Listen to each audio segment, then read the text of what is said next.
আমি আজ বিচি দিয়ে বিরিয়ানি ভাত রান্না করব।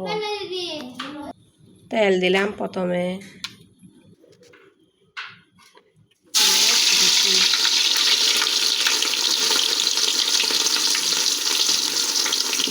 রসুন দিছি,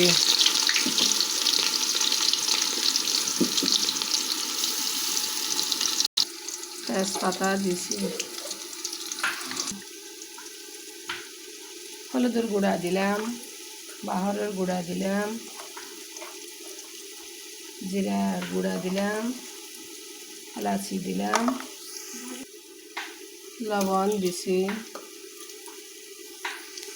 একটু নাড়াচাড়া করব।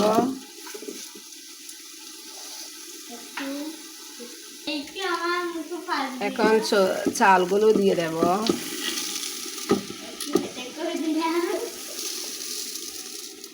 চালগুলো এখন ভেজে নেব একটু।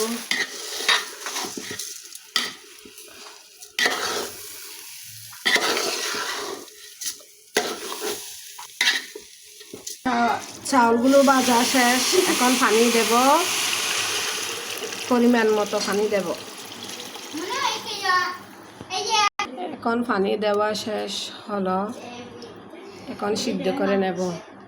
এখন ভাত সম্পূর্ণ হাঁচাহাঁচি শেষ হয়ে যাবে।